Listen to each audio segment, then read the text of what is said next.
Welcome learners. I welcome you all to this course on Contemporary India and Education. The course code of this course is BES 122. Indian social structure, its nature and interrelationship among these structures. First of all, I would like to introduce myself. I am Dr. Lakshmi Raina, Assistant Professor from Amity Institute of Behavioral and Allied Sciences, Amity University, Uttar Pradesh. Learners, in this week 1, module 1, Nature of Indian Society, we will be dealing with 2 lessons. One on the Indian social structure, its nature and interrelationship among these structures. And the second lesson will be on problems of Indian society in the context of national development. After this session, you will be able to describe the structure of Indian society, define the characteristics of Indian society, identify and explain the relationship between various social structures. You will also be able to discuss the lingual, the regional diversities and the marginalization. So to begin with, we start with what is Indian social structure, basically what is the nature of Indian social structure. We'll try to understand about the nature of Indian society with detailed reference to caste, class, religion, family, community and pluralism. What are the forces which are responsible for bringing changes in the society? Unity in diversity along with the pluralistic approach, all languages, religions and cultures should be respected in order to respect our constitution and make India a great nation. Indian society, if we see, it's a composition of different races, cultures, religions and faiths. It's a society with many diversities and differences. But if we see, despite of these all diversities, we see that we are united. We can see unity is integral. There is some power that binds all of us in a continuity. Therefore, Indian history we find on the one hand a tendency towards unification based on religion and culture, and on the other fragmentation due to differences, and differences in what? In language, customs, economic and political interest. The Indian Constitution upholds the democratic principles of social organization. We can see it is only education which is the weapon of democracy to bring social justice by emphasizing equality of opportunities, accepting the social changes and to create a society above the basis of caste, color and creed. Everyone should be respected irrespective of their caste, color, class, religion, region and faith. So first, if we see, it is the caste system. Caste is what? Caste is an endogamous and hereditary social group which is limited to persons of same rank, same occupation, economic positions, etc. etc. The occupations of most of the caste in the ancient times, they were determined. It is not possible to move from one caste to another. Especially the Brahmin has the highest place in the social stratification of caste, and membership of the caste is determined by birth. Also, if you see caste system during medieval period, caste played a very important role in the organization of Hindu society. It maintained social and political stability. It looked after the social and mental security of the members. Basically, we can say it functioned as a trade union and determined laws about education. There was also some technical training, maintained knowledge of mechanical and technical processes, also maintain the religious life, etc. Now, why there was the existence of this caste system? There were some factors which we need to know. Firstly, the religious influence. Then we had a static society. Rural social structure was there. And geographically also, if we see, we are divided. There are a lot of divisions, differences among different tribes. And the biggest factor, absence of education. But nowadays, if you see, caste system presently in the present society is weakening. Why? Because of education, because of social reform movements. There are several political movements. Because of the growth, industrialization, modernization, we have means of communication, transportation, and emergence of new social classes, new law system. So these are some of the factors which have weakened the caste system in present society. If you see, caste system has some demerits. Caste system is harmful for the society. It basically brings social disorganization, and this results into many fragmented groups. It brings inequality in the distribution of wealth.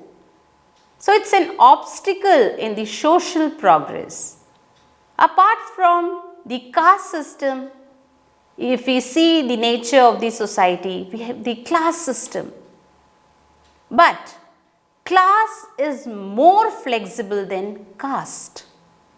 In a class, stratification is free, not rigid, and membership of the class is, it is based on status, it is based on your standard of living and other objective factors. In class system, members of a class have a class consciousness. Class consciousness, it hinders the growth of democratic values. Now, what should education do for this? For this, schools should encourage the sense of equality, the sense of brotherhood. But class consciousness cannot be eliminated, without putting an end to the economic disparity and other inequalities. For this, social, economic reforms, they are very, very essential. Now again, the next nature of our society, if we see, it is the family, the community.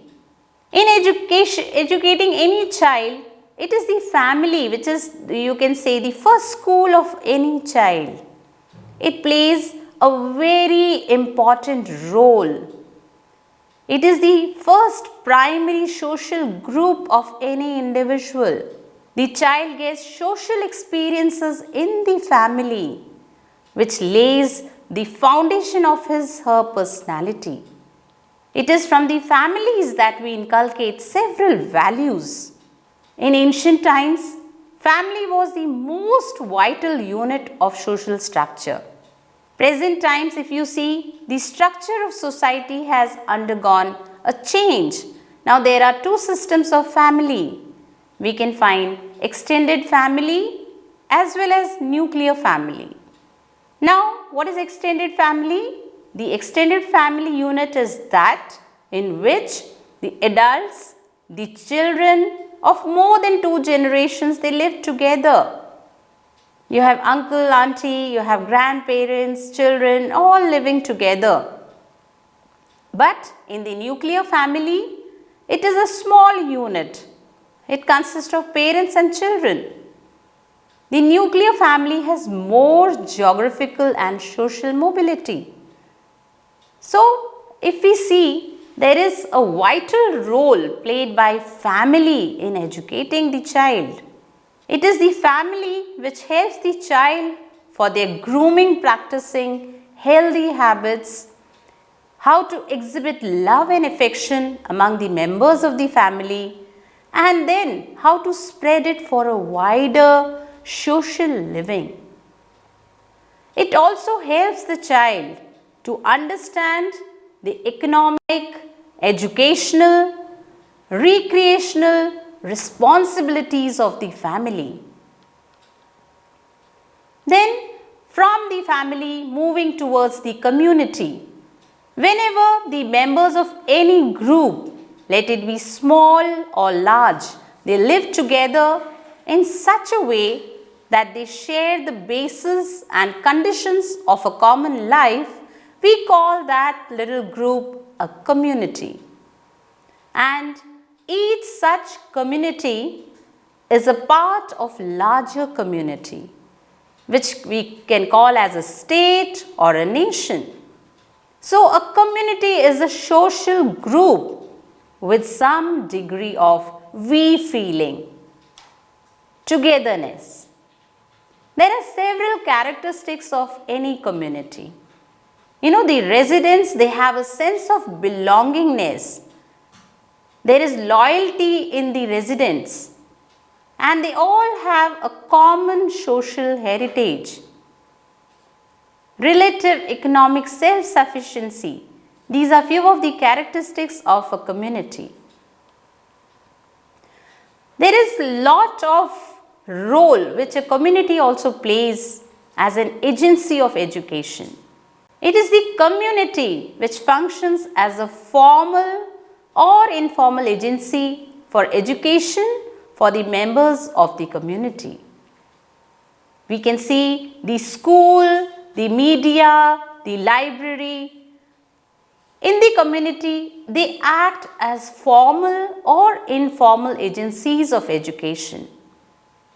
The community has a rich tradition and culture which are spread in order to educate its members. Community many times finances for educating the members. They keep control of formal education, and also they help in the process of selecting school personnel. Educational role of the community doesn't stop here. It motivates for using informal sources of educating the members, and it also spreads the morals and values which are very necessary for a better living in the society. Specifically, community works cooperatively with the educational institutions like schools, like colleges, like universities, and they involve themselves in the human and material development of educational institutions as well as their academic activities. We can say the community as a whole, it has a tremendous influence in the development of primary, pre-primary education and secondary education as well. Education basically should be in accordance with the objectives, the ideals and the values of the society, because the children whom we are teaching, finally they have to work for the society. They become the members of the society and they have an essential role to play in the society. So our education should be based on all the objectives, the values, the ideals which are necessary for the person to be effective in the society. Social changes, they must be reflected in the educational changes. Preservation of cultural heritage. This is also one of the important functions of the community. Then coming to the next nature of any society, especially we see the religion. Our country, India, is a secular country and followers of all religions have equal rights. They worship, they can establish their own institutions. Religion and education are related deeply. The religious viewpoint has always influenced the educational thoughts. The religious freedom is to respect the freedom of all the individuals. The religious freedom is to encourage people to give more emphasis on truth, on beauty and on goodness. We can see there are lots of changing social fabrics. Why? Change is the law of nature. The needs of every society, they are always ever changing. Now, what is social fabric? By social fabric, we mean variation in or movement of any aspect of social process, social interaction or social organization. It is a change in social structure. For example, the size of the society, the composition or balance of its parts or the type of its organization. This is also true about education. Every successive generation, it aims at making improvements in the existing pattern. And it is education that helps in reconstructing and reorganizing the experiences of the needs of the society. It eliminates the unworthy features of the society, and it is the education that builds up a happier and better world tomorrow. Now coming to pluralism. In India, Hindus and Hindi-speaking people are in majority, but the people of other religions and languages also live here. Pluralism refers to a society, system of government or organization that has different groups which keep their identities while existing with other groups or a more dominant group. Pluralism serves as a model of democracy where different groups can voice their opinions and ideas. Pluralism, it denotes a diversity of views and stands rather than a single approach or a method of interpretation. If we talk of cultural pluralism, it means when small groups within a large society, they maintain their unique cultural identities. It is a situation in which people of different social classes, religions, races, etc., they live together in a society but continue to have different traditions while living together. And India is the most beautiful example of this. In a country like India, where different languages are spoken, variations in geographical conditions and climate also exist, people have an emotional attachment to their religion, to their region, to their caste, to their class, to their community as well as their language. Different terms related to social structure such as caste, class, family, village community and kinship, they are defined as segmentary entities.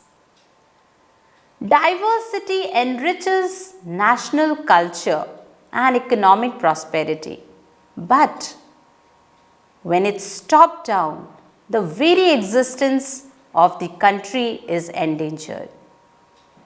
Changes are taking place, but we have to put in more efforts as social and national integration is very crucial to the creation of a strong and united society. Now we can see people are moving from a rigid caste system to an occupational class system. The emerging pattern of people politely presents a heterogeneous way of integration. To conclude, we can say we have studied the concept of Indian social structures, its nature. There are several obstacles which are there in the progress of Indian society and maintaining its secular status. Like I discussed about the caste system. So to come out of the caste system, the class system, the family and the community, if we see the social structure in the Indian social structure, we have the family, the community, the role of family in education, the role of the community in educating the people, the religion, as well as the changing social fabric, the pluralism, interrelationship among all these structures. Learners, I am sure after going through this course, you will definitely be able to explain what are the different structures of Indian society. You will be able to critically analyze the characteristics of Indian society. Also, you will be able to discuss the relationship between various social structures. You will be able to explain the lingual, the regional, the diversities and the marginalization. I hope you have a happy learning. Thank you, learners.